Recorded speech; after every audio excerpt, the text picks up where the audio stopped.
Thank you, Mr. Chairman, and thank you, Mr. Quinones, for being here. And thank you for your research on the rise in prescription opioid use. And I want to follow up on your point about supply.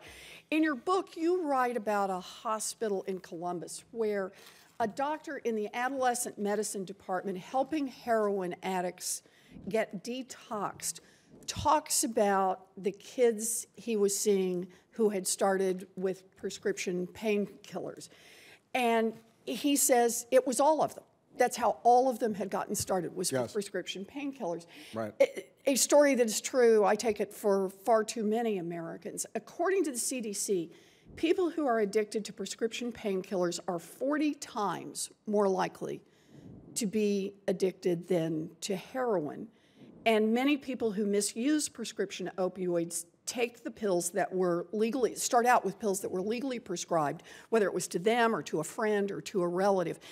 I know you've written about your own personal experience with opioid prescriptions when your appendix was removed. Right. Do you mind saying a bit more about that experience, about how many painkillers, you can keep this one short, how many painkillers you were prescribed and how many you think you actually needed? Sure, and I don't think my story is I think my story is multiplied by millions every year for 20 years. I mean, I had an appendix rupture at work when I was at the LA Times, night shift one night, and I didn't realize it, went home, went to the hospital later. They said my appendix had ruptured. I spent 2 days in the hospital. Each of those, it was a perfect example of what to do and what not to do in my case, I think. Each of the 2 days I was in the hospital, they gave me 2 Vicodin. Perfectly acceptable, very good idea. I had just been cut open, you know? Very good idea.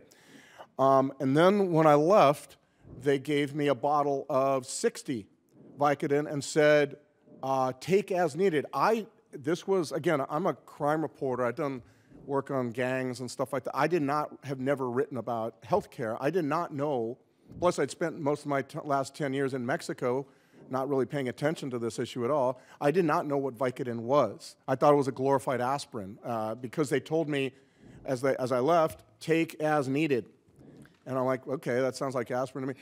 I don't like taking pills, so I took 2 of them. So 2? Right. It's what you think you actually needed, and you got 60. So you have 58 unused pills. Remained in my medicine cabinet for 4 years until I got in the middle of this project. And I said, I think I still got that Vicodin. I knew now what Vicodin was. And sure enough, dug through there, found it, and disposed of it. But again, a couple of things. That is a perfect example of the supply that we have unleashed on this country.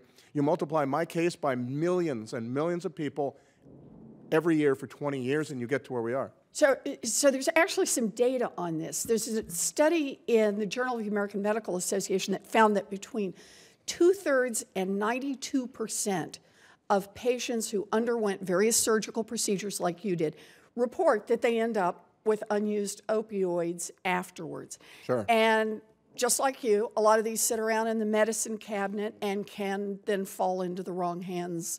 Very easily.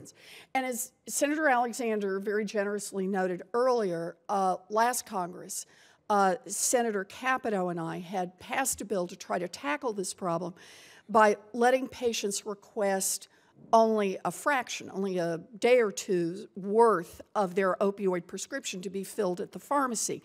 And if they're still in pain a few days later, they can get a few more pills if that's what they want to do.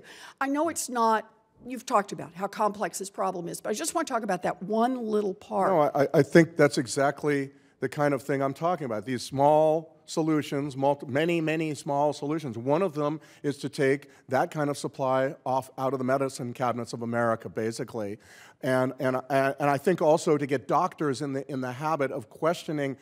I think it was routine for years in this country to just prescribe 60, 90 of these pills and get doctors out of that. Think of the windfall, by the way, to a pharmaceutical company when a doctor in a white coat prescribes you 10 times more than the pills that you need, and you dutifully, like I did, say, oh, okay. Or in this case, 30 times more. Or sometimes, and plus then there's refills and so on. Again, I get back to the basic dichotomy here. This is a story built on belief in a magic bullet solution. No, I think there's lots and lots of little things, and what you're outlining It sounds like, to me, one of those little things. Good. And I just want to say on this, we got the law passed here, but that doesn't make it a reality. So we've sent letters, Senator Capito and I have, to every governor in the country, to a lot of the different medical organizations, asking them to back us on the implementation of partial fill. And also, here we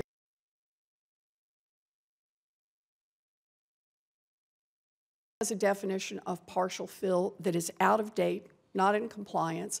So just a couple of weeks ago, Senator Capito and I, along with Senator Grassley and Senator Feinstein, sent a letter to the DEA to ask them to update these regulations. So as you say, big and complex problem. We've done our part. Now we've got to get the bureaucracy to get in line with this.